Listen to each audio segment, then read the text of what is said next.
When a simple merchant, his young son and mute servant are out in the woods, they chance upon a drifting boat at the shores.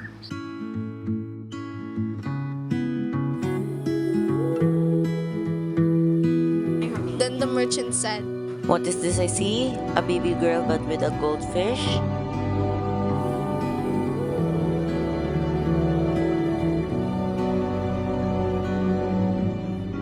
The merchant realizes that the baby is unusual because her life is bonded to the fish.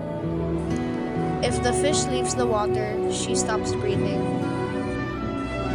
The merchant adopts the baby and calls it Bidasari.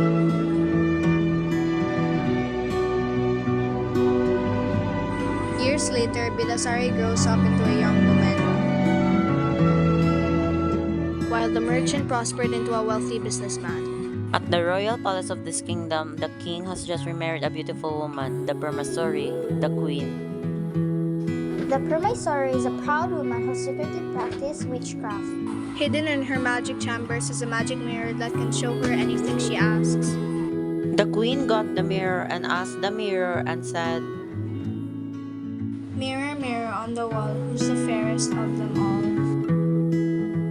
The queen was surprised because the image of Bidasari appears in it. She is enraged by this and carries out a search to find out who Bidasari is. Her search leads to the merchant's house. Under the guise of kindness, the Permaisuri asked the merchant for permission to bring Bidasari to the palace to be her companion. Although the merchant is reluctant to part with his beloved daughter, he lets her go. But once Bidasari arrives at the palace, she is sent to the kitchens as a servant where she is starved and given the dirtiest jobs.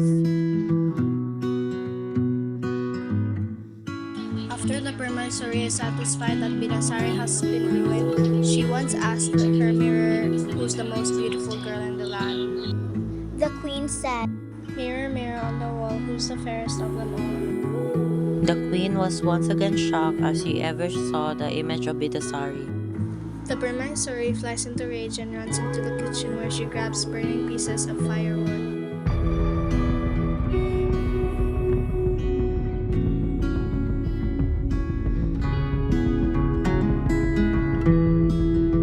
The queen goes to Bidasari and was about to throw the wood, but Bidasari noticed.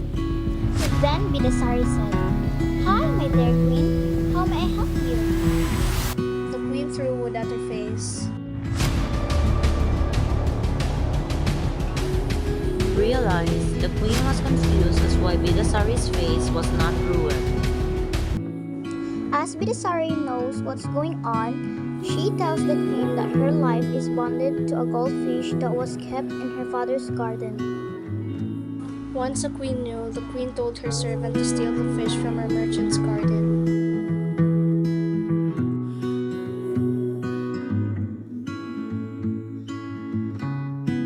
And as soon as the fish leaves the water, Bidasari collapses and stops breathing.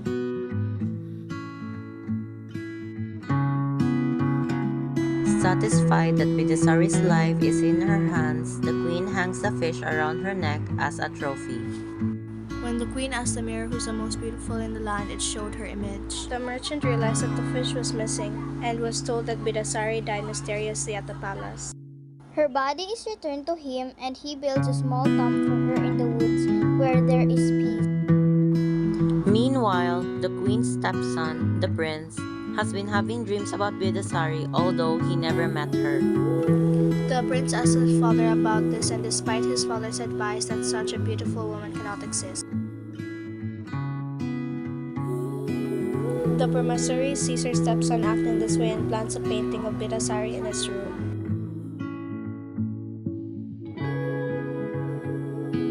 The prince finds the painting of Bidasari, which leads him to the merchant.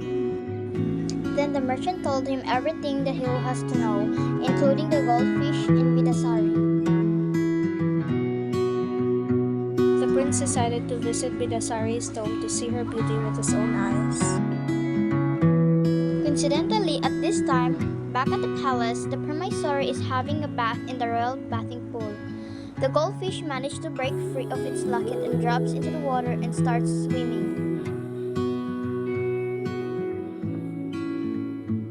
This causes Bidasari to wake up right before the prince's eyes. Bidasari told the prince what the queen did to her, which confirms the prince suspicious of his stepmother. When the Permaisuri finishes her bath, she discovered that the fish has gotten free. She managed to catch it just as the prince is about to help Bidasari to leave the tomb, causing her to fall unconscious again. The prince places Bidasari back in the tomb and promises to make things right. The prince returns into the palace in a fury, demanding that Permaisuri will give him the fish. The queen pretends not to know anything, and when the king listens to the prince's explanation, the king declares his son that he has gone insane and calls a royal guard. A fight ensues, which causes the queen to be injured and dies. Just before the prince is about to be captured, the merchant and the prince, loyal manservant on a stretcher. The merchant explained that the story about the fish being bonded to Bidasari's life is true. The prince takes the fish from the locket around Permaisuri's neck and puts it into a bowl of water. As soon as the fish enters the water, Bidasari comes back to life. The king apologized to his son, and the prince and Bidasari are married.